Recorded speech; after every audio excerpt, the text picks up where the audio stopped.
Today's episode of the More You Know podcast is brought to you by CrowdQuestion, a brand new social communication platform focused on connecting crowds to bring everyone closer to their community, as well as enhancing any occasion. Rather than being a social media platform focused on content and advertising, they're focused on communication and connection. Learn more about the platform and download the app free at crowdquestion.com.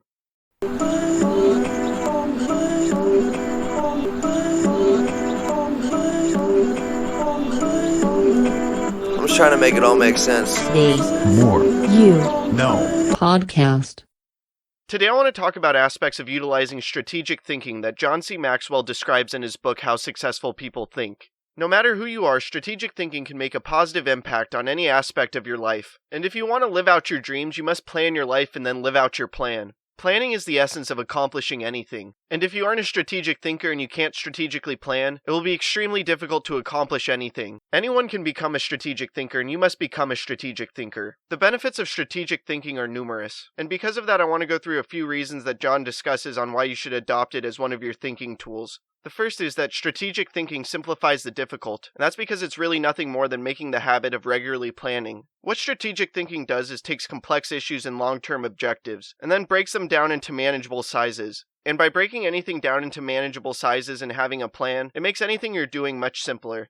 From here, number 2 is strategic thinking prompts you to ask the right questions. In order to break things down into manageable pieces and have a proper plan, you must use strategic thinking properly to ask yourself the right questions. And I now want to go through some questions to ask yourself regarding different categories or aspects of a plan. For direction, you should ask yourself, what should we do next, and why? For organization, you should ask yourself who is responsible for what, who is responsible for whom, and do we have the right people in the right places? For things regarding cash and finances, you should ask yourself, what is our projected income, expense, or net? Can we afford it, and how can we afford it?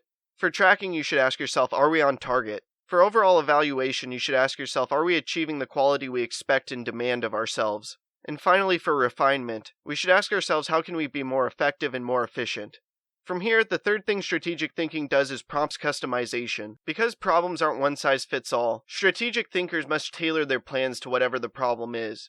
Next, the fourth thing that strategic thinking does is it prepares you today for an uncertain tomorrow. Strategic thinking is the bridge that links where you are to where you want to be, and it will help you prepare for a rainy day, as well as get through a rainy day. After that, the fifth thing that strategic thinking does is reduces the margin of error. By being a strategic thinker and having a proper plan, you reduce your chances of error and failure. And finally, number 6 is strategic thinking gives you influence with others. People always trust somebody with a proper strategy and plan. And now that we understand what strategic thinking does and the value it provides, I want to go through Jons Guidelines for becoming a strategic thinker. Number 1 is to break down the issue. You must break down an issue into smaller manageable pieces, so that you can then focus on them more effectively. Then number 2 is to ask why before how. Big opportunities allow for big decisions, and if you jump to the how too quickly, you might miss the big decisions.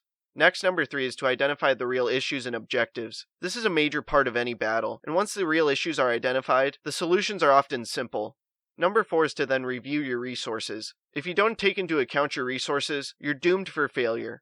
After that, number 5 is to develop your plan. The best way of getting through the road of the complex is having a proper plan.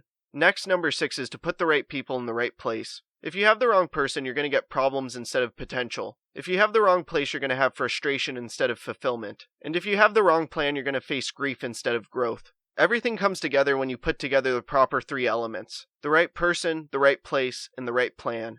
And finally, number 7 is to keep repeating this process.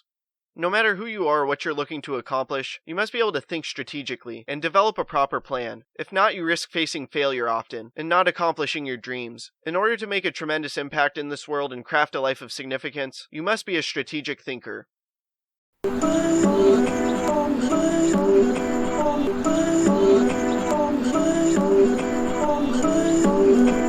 just trying to make it all make sense. Today's More You Know podcast.